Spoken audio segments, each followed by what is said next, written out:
A New York judge has found Donald Trump and his adult sons liable for fraud and canceled the Trump Organization's business certification, saying the Trumps provided false financial statements for roughly a decade. Judge Arthur Engrons granted Attorney General Letitia James' motion for a summary judgment, finding Trump, his sons, and others to be liable as a matter of law for persistent violations of New York state law. He found the financial statements the Trumps provided to lenders and insurers for about a decade to be false and said they repeatedly engaged in fraud. We are filing a lawsuit against Donald Trump for violating the law as part of his efforts to generate profits for himself, his family, and his company. I'm now joined in studio by two distinguished speakers. David Wiener, he's the Director of Field Operations for Republicans Overseas Israel, and Marc Shulman, Editor-in-Chief of History Central. Thank you both for coming into the studio. Gentlemen, David, I want to start with you. What do you make of the ruling, and what does it mean for the Republican Party, whose candidates I think will convene tonight for another debate, that your leading candidate, former President Trump, is now also, if I may, liable of fraud? Right, so it's actually very interesting because Attorney General James has been coming after him constantly, case after case after case. Finally, she looks like she got him. They are appealing it.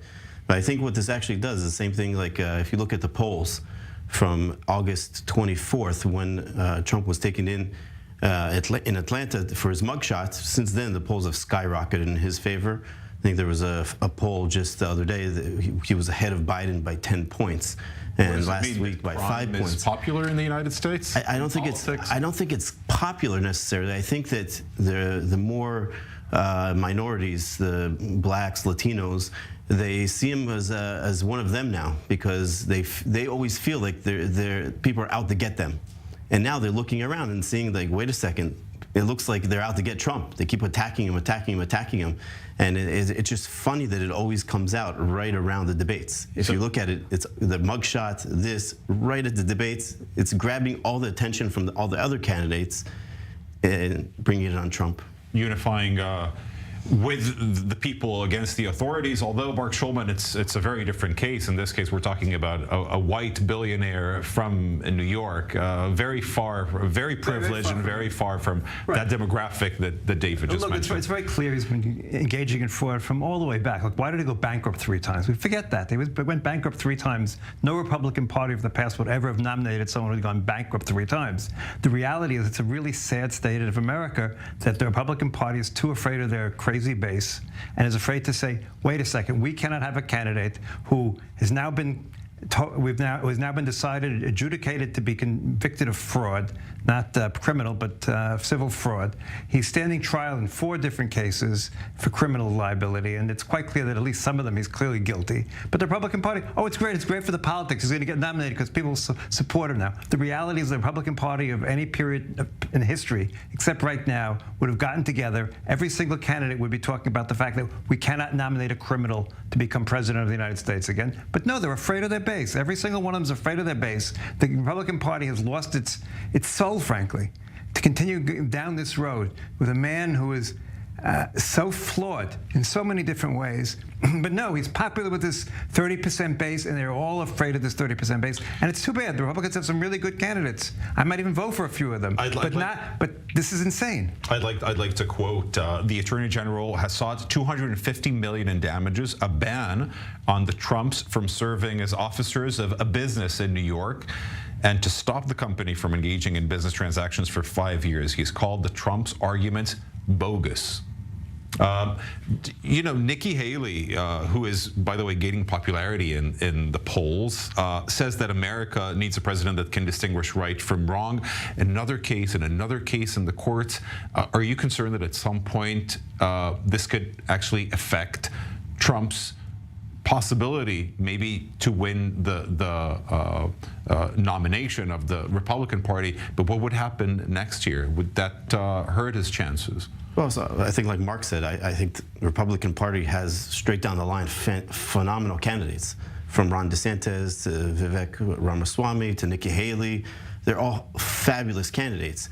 And I personally would prefer somebody like Ron DeSantis in there, who his background is really good, and his policies are really good. Donald Trump's policies happen to have been really good. He just doesn't know how to hold back his mouth. And obviously in the past he's done things wrong.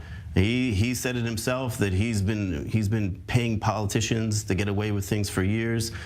And look, everybody knew that he was valuing his properties a lot more than what they were valued.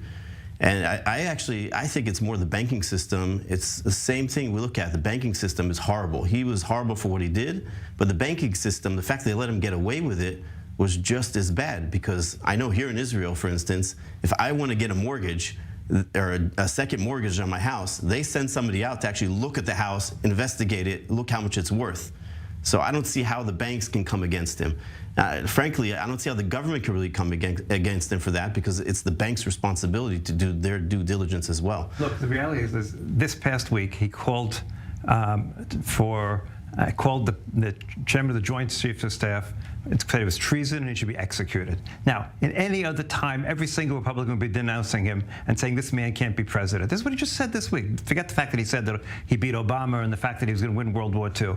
The man is out of his mind, and yet the Republicans are lockstep walking with this man. But Mark, yet we mentioned DeSantis, Nikki Haley, etc., Ramaswamy. There are many candidates actually, and all of them are we're seeing them speaking out. They're not shooting the cannons against Trump. They're afraid. When will come the time when we hear them actually speak and say, look, this is a person who cannot serve as president because ABC, and so many Americans might agree if they hear it from them. When would be the chance? Because they are all at, DeSantis has, I think he had 23%. He's now down to like 10 or something, according to a recent survey that I saw. All of them are lagging behind so much. When would be the moment when they actually fire the heavy cannons? It should be any moment, but they're afraid. They're so afraid. Every single one of them is afraid because they're afraid they're going to lose that 30%. That 30% is going to turn against them. They're going to stop being attacked by MAGA supporters.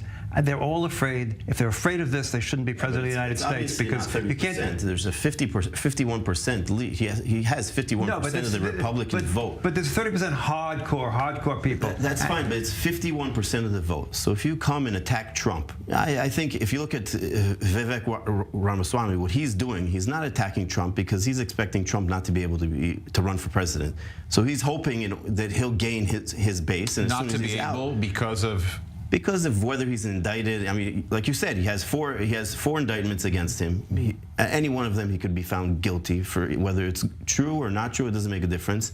Also here in this case, somebody who's been in jail doesn't mean they can't run for president. The question is whether Republicans will let him actually run for president.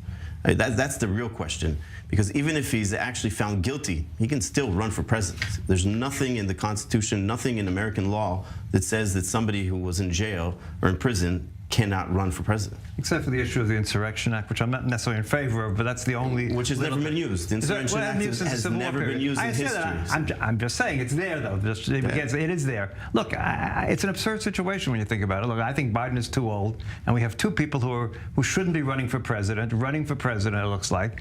It's a very sad situation. 80% of Americans don't want to see this rematch. Yes, and no one wants to see this rematch, and we're heading, both Democrats and Republicans are both responsible for the fact that we're heading into this period with, it's insane. Mark, it's totally insane. You of all people should know how wise older people are. They're very wise. It's fine. I'm 100% being wise. You know what? 10 years from now, I might be very wise to be president. I won't have the physical stamina. It's the hardest job in the world. And Trump is only 3 years younger, for God's sakes. And we're not talking about a young man. If you look at what happened to the UN, I mean, you saw Biden speak at the UN. I mean, it was pathetic. I sat there watching it. I just wanted to fall asleep. I just couldn't watch it. And you look at Bibi Netanyahu, when he spoke, he's also very old. Yeah. I mean, his speech was fabulous. I mean, it was a worldly speech, uniting the world, and Biden was kind of... It's not all about age, right? No. It's not about age, it's about mental capacity. Some people are born old. But Netanyahu's also a bit younger than the two of them. Thank you very much, gentlemen, for coming into our studio.